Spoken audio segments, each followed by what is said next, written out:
Hey, good to see you. Welcome to Bills by the Numbers, presented by FanDuel. Make every moment more. Coming up, has Isaiah McKenzie nailed down the slot receiver role in Buffalo's offense, or does Jamison Crowder have enough time to make a case? We discuss. If McKenzie is the guy, what kind of production should we expect from him in year one? We dive into the numbers. And we talk to Bills receivers coach Chad Hall to see what he thinks is realistic for the slot in an offense with so many weapons. Let's hit it!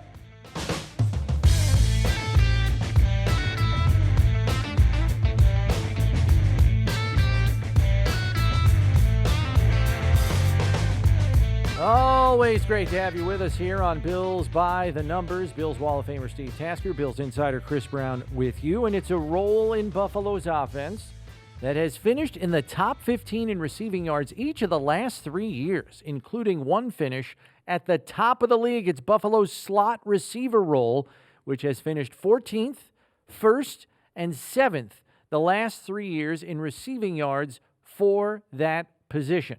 But for the first time in 3 years, that role is going to be filled by a player not named Cole Beasley.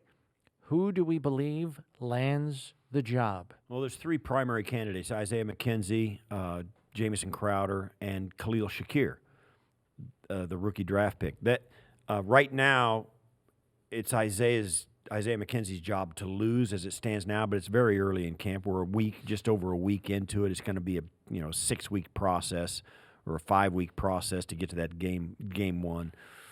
And there's also the thought that while you may have a slot receiver that's a number one slot receiver, 3 wides might not be your number one personnel grouping. We still don't know that yet. So it may be a diminished role philosophically, despite who's playing there. But right now, I don't think there's any question. It's up for grabs, but Isaiah McKenzie's in the driver's seat.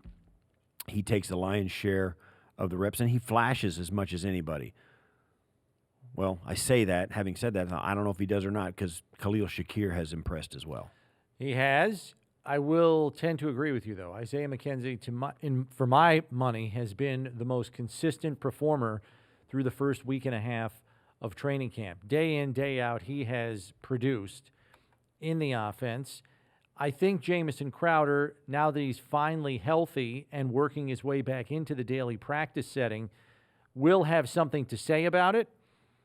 And Khalil Shakir has impressed, but I think the time together between Josh Allen and Isaiah McKenzie, it's been too long, it's too lengthy. It's 5 years these guys have played together on this team, right? Which some people may not realize. I think that carries too much value into this equation. I think Isaiah McKenzie has to completely fall on his face to not land the job. Now, to your point about personnel groupings and how big a role this is, I kind of go the other way. I think 11 personnel will still be the number one personnel grouping for this offense for two reasons. Number one, because of Dawson Knox and his productivity coming off a 9-touchdown season last year. That's number one. Mm-hmm. And number two, I think they value McKenzie maybe even more than he was valued in the past now that Beasley is gone. But because of your personnel grouping question, I ask, does the possibility exist for the slot receiver position to be a shared role?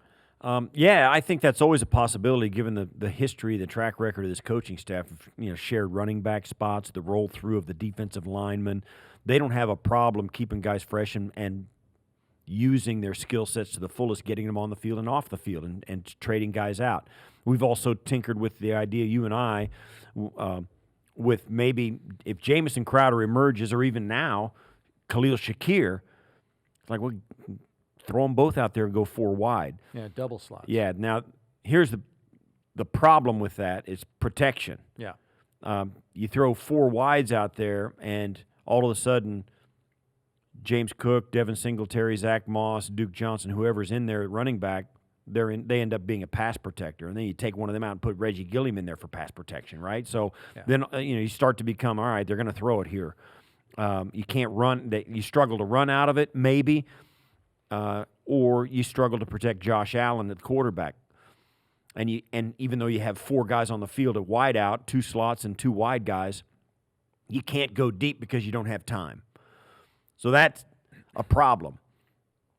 If you can solve the pass protection questions or feel good about the pass protection questions going 4 wide, yeah, I'm all about it, which means, yeah, you'll have 2 slot receivers and you can share that. But as for having 2 guys, well, we saw it last year. Isaiah McKenzie flashed in the opportunities he got, but they were limited. Cole Beasley was the guy.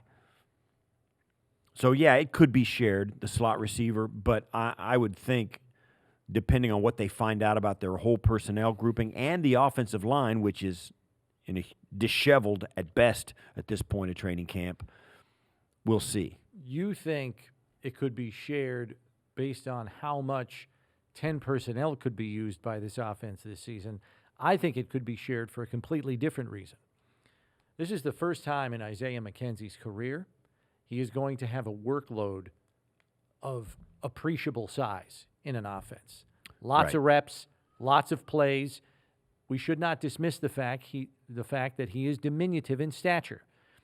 And the wear and tear on guys like that in a 17-game season, I think we can safely agree, can kind of wear those guys down sooner than bigger, stronger guys like a Gabe Davis, for example. They can all get hurt. Don't get me wrong. Right. But the more diminutive guys sometimes fall victim to injuries more than the bigger guys, and that might necessitate a need to have a guy like Jamison Crowder, and maybe sports science dictates, hey, let's mix and match the load here over a course of several weeks. You know, okay, McKenzie's killing this guy. Let him play 65 plays this week. Maybe next week he only plays 40, and Jamison Crowder's on the field for 30. You know, that kind of similar to the way they rotate the defensive line. Yeah. I don't think that's out of the question. No, it's not, and that's a good point. An injury, of course, you're going to share it because the guy can't play. You're going to have to replace him, no question about it. But it's intriguing about that, and I will say this: Isaiah McKenzie's role as a number 1 return guy is going to be really affected by the number of snaps he takes offensively. That may have to go away. It may have to go completely away. I've said it for a long time. It was a struggle for me when I was asked to do that. To do both, you mean? Play special teams and play receiver in a large role. I couldn't do it. Yeah. I just couldn't do it. I couldn't give special teams the attention that it deserved and needed to be effective. Mm-hmm.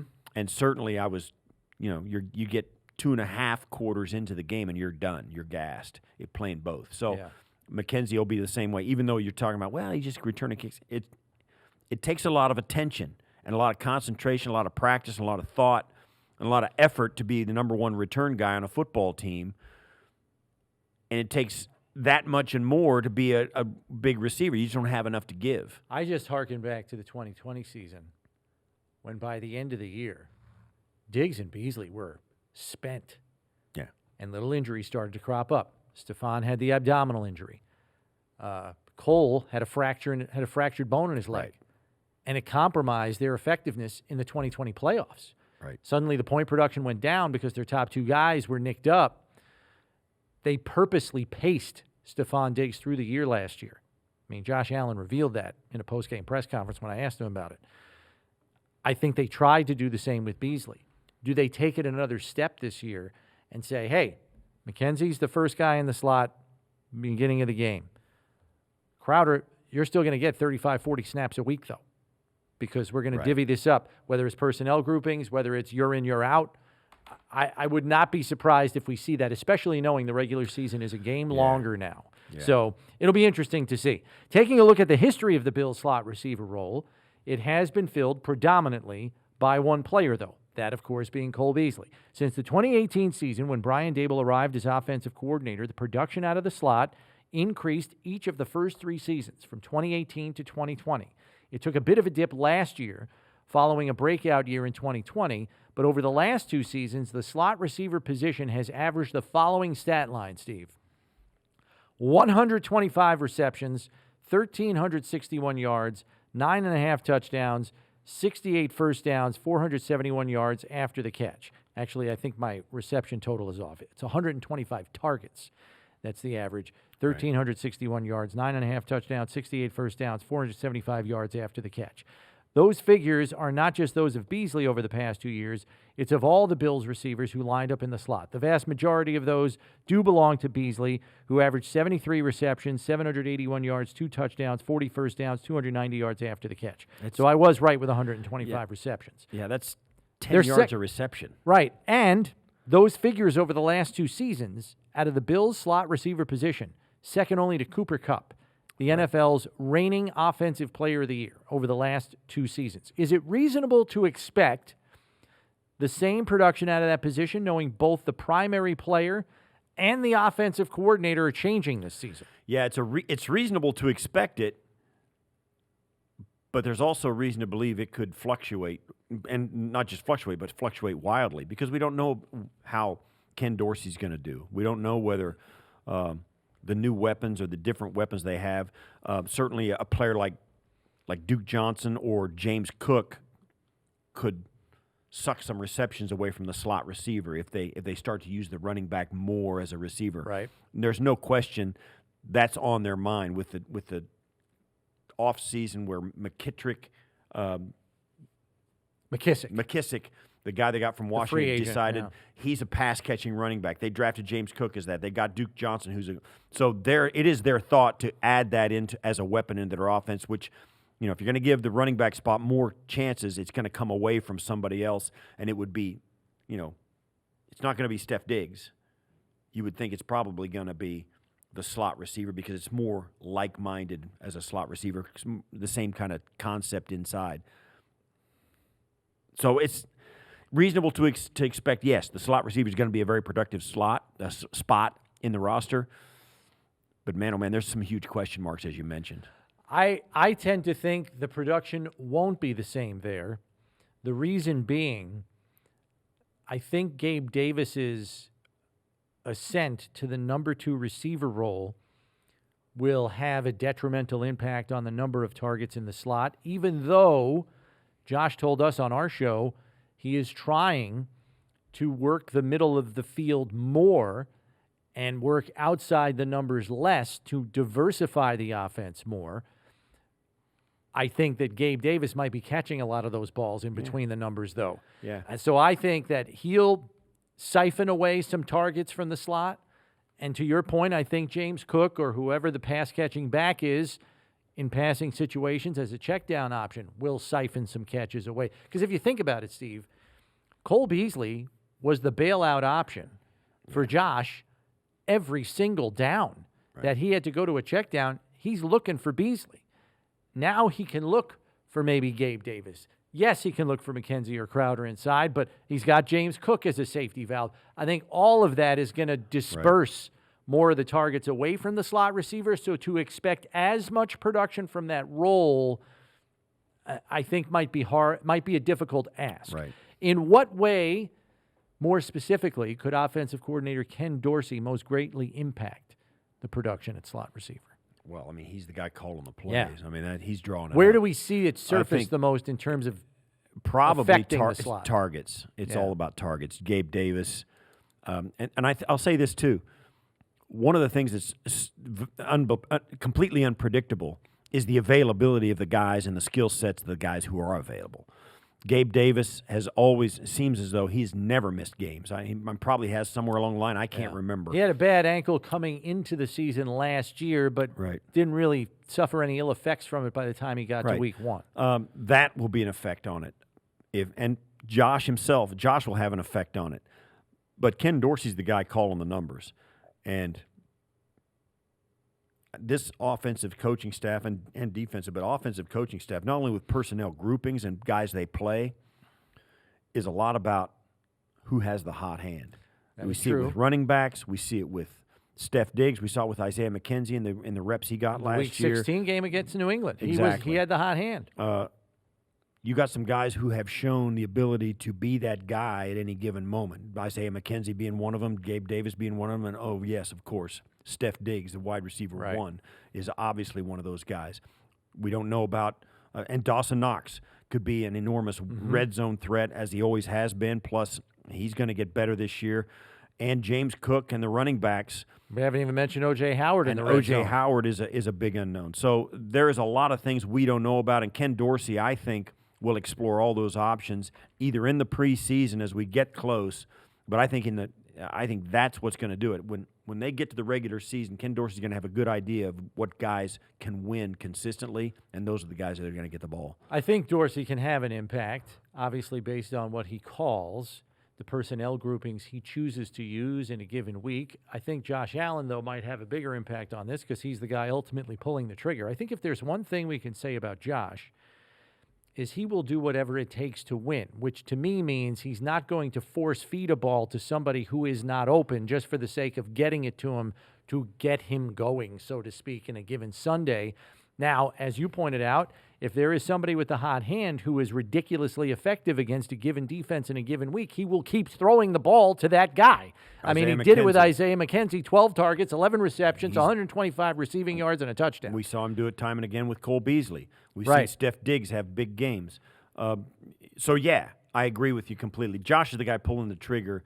But through conversations during the work week, during the practice week leading up to games, Ken Dorsey and Josh Allen will talk about different plays and different opportunities and the reasons he'll call one play and who he's trying to get the ball to, really.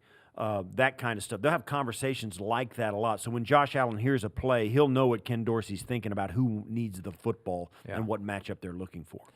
Steve, it is time for the numbers game, and it's only fitting that it is slot receiver related. So the challenge here is to name 6 of the top 10 slot receivers in receiving yardage from 2021. I realize that, hard and fast identification of a slot receiver for another team might be a little more difficult than it has been here in Buffalo, but I promise you, these are all familiar receiver names to you, and you need, good receiving yardage totals here. Right. So take your best stab at 6 of the top 10 slot receivers in receiving Cooper yards. Kupp. Cooper Kupp, number 1 on the list. 1,321 of his 1,800-plus receiving yards out of the slot last year. Number 1, far and away number 1. All right, let's say Deebo Samuel. Deebo Samuel, not on this list. Jimmy Garoppolo is throwing to him. That's the problem. Justin Jefferson.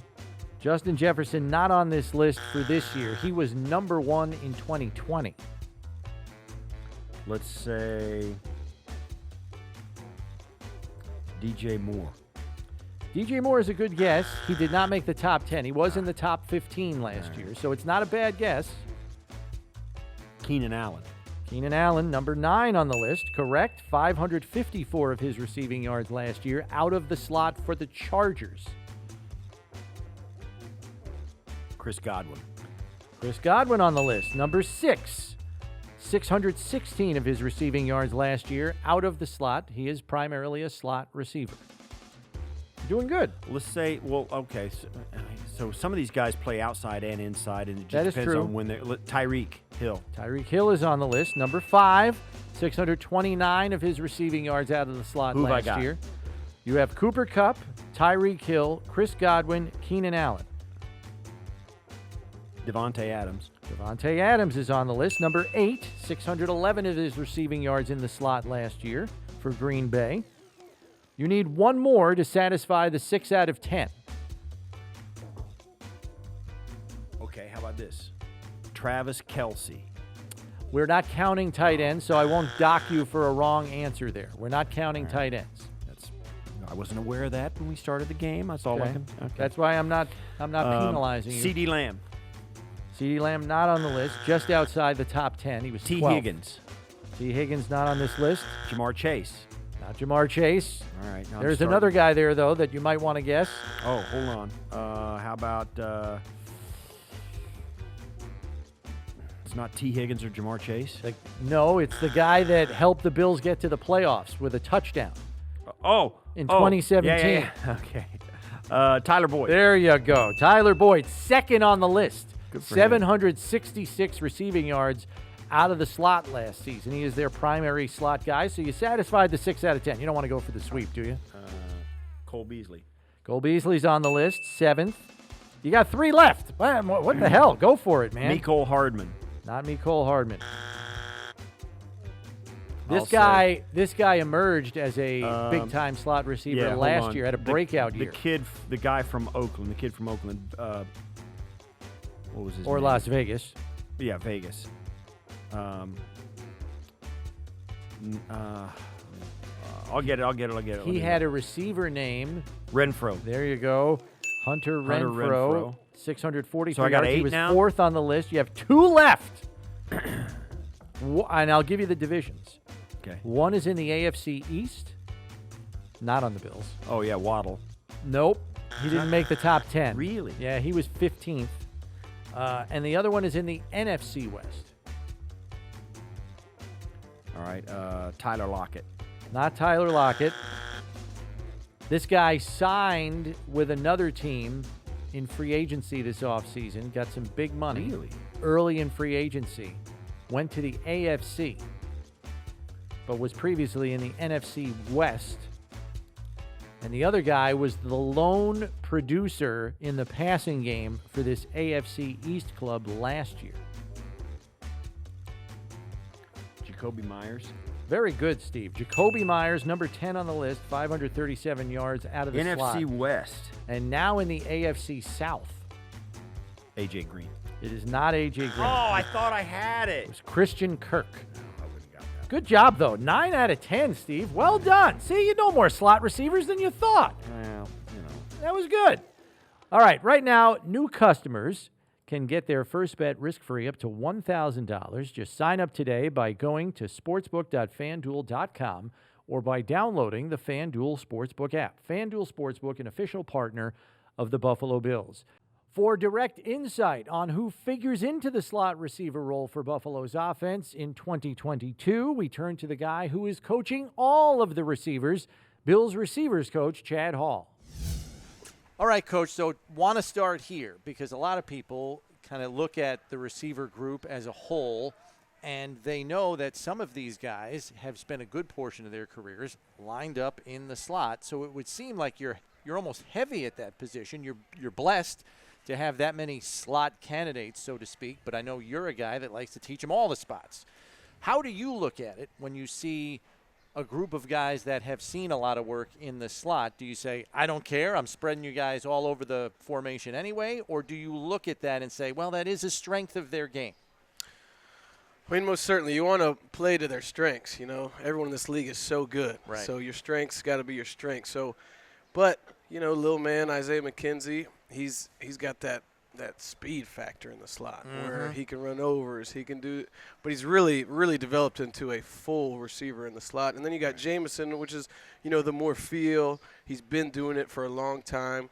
So how they've communicated and helped each other, you know, Isaiah being in this offense, helping him with the offense, right, and then Jameson helping him just with looks and reading the defense has been great, you know.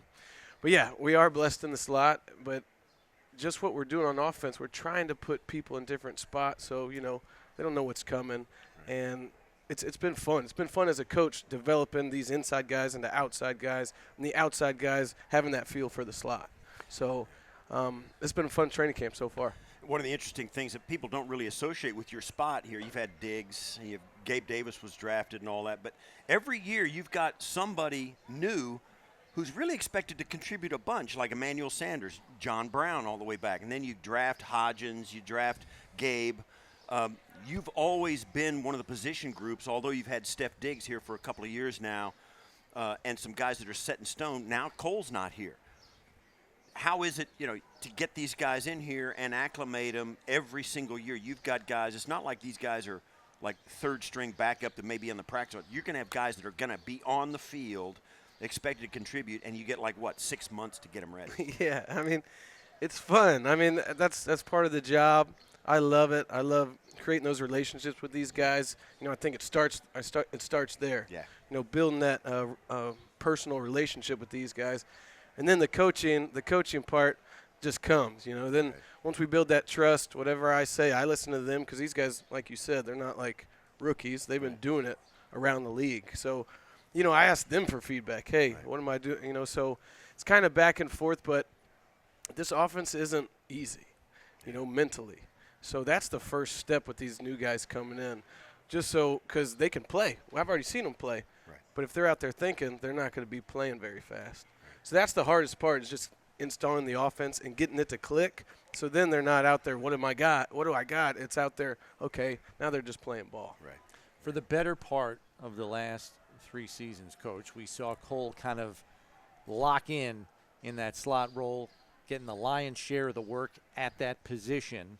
Now that he is not here, and as we've said, you've got a bevy of talent that can line up in there, proven talent, is it reasonable to think that it could perhaps be a shared role in the slot as opposed to just one guy doing it every week like we saw with Cole? I mean, if you're sharing a role, like you said when we started this thing, you're blessed, because usually this league's so tough. There's only so many good players. Right. But if you got 2 or 3 that can play in that position and play at this level, I mean, it's a blessing. Yeah. Like you're saying. So it most certainly could be a shared role. Maybe it's depending on the game week, who we're playing, who's the nickel, who's going to be matched up against them, which guy's got the best matchup on which plays. Is he a speed guy? Is he quick? Does he have a lot of quickness? So that'll be definitely something that goes into each game plan. But yeah, I mean, Beasley is been a top slot in this league the last 3 years for us. I mean, he's probably the #1 slot in the Right. league. All pro 1 year. So it's not like you just fill it. That's a tough role to fill. With one guy, yeah. Yes, and he, on the field, his smart. He was like a coach on the field, Right. and his elite quickness. But little man, just being with him for the last couple years, he learned a lot just watching him, and just his feel and them talking. So he's taken a huge step this training camp. I'm really excited about him. Isaiah Yeah. McKenzie, yes sir. And then Jameson's just getting back out to practice, so can't wait to see him really, really get involved. Yeah, one of the words you mentioned is so important, particularly in a team like this and at this time of year. Steph Diggs, Gabe Davis, Isaiah McKenzie, Jamison Crowder. You've got Khalil Shakir's trying to fight his way in. James Brooks is trying to fight his way and get some share of the ball. And all James Cook. James Cook, Devin Singletary. The word you said, shared role. You got to share the ball. How tough is it, and how great is it to have a guy like Diggs, who he'll get 10 or 11 targets in one game and get 4 the next game because the team just says you're not going to beat us with Steph Diggs. How is his example and the fact that everybody knows they're going to have to share the opportunities and share the targets, and how does that flow in the wide receiver room? How do you handle it?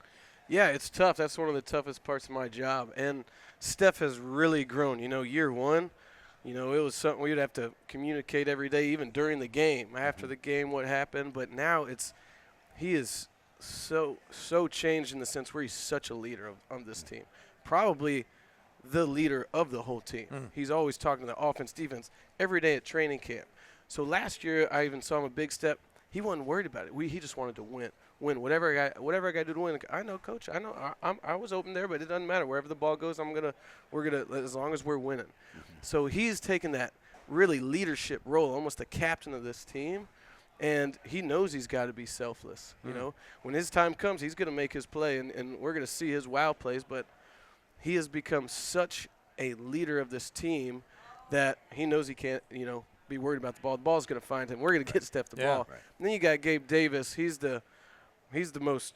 He's just been patiently working. These last 2 years. He seems as He serious probably as a could've- heart attack. He probably could have started his rookie year. Yeah. Smoke went down. He started and had a great. We didn't see a fall off. Last year, Emmanuel went down. We didn't see a fall off. So he's just been patiently working, and his loyalty, his passion for this game, and man, he's a dog, and he just wants to win. So Yeah. You're right, though. It's hard. Do we hand it off? Do we pass it? Who's getting it? But you know what? Our guys just love each other. We got a great bond, and we just want to win together. Steve mentioned Shakir, the rookie, and I know you have a more trained eye than I do, so this is why I'm going to ask this question. Plus, you get to look at practice film every day anyway and see it a second time. There seems to be a route savvy to his game that goes beyond his experience level. Would that be an accurate assessment? Because that's what I'm seeing out. There seems to be a route savvy to his game that you don't always see with rookies. Yes, he's got a great feel. And, he played mostly in the slot. I'm challenging him to play outside, see everything he can do. But, yeah, I mean, I saw a route last practice. He had a little corner stop and broke it off because he saw the flat guy and just turned in the hole, which Steph does, So it's really good to see. He's got really strong hands. he's really, really, really smart, which helps him. I mean, he knows all the spots. He can play whatever. Hey, I need a Y. I need a tight end. It's 4 wide. He goes in. Right. So he doesn't bat an eye. He's not scared of anything. And he really, really worked hard this offseason. I gave him some things to work on. He came back, and I haven't even noticed them. Wow. So he's mature for a rookie.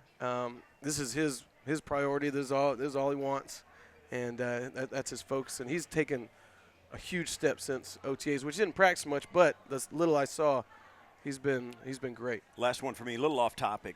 You're in staff meetings. You hear and I know every day during training camp, everybody comes out and says, "Here's the evaluation of this guy, this guy, this guy, this guy," and you all kind of get to hear it. We were talking this way about these young guys like Khalil Shakir and James Cook and the rest of the draft class.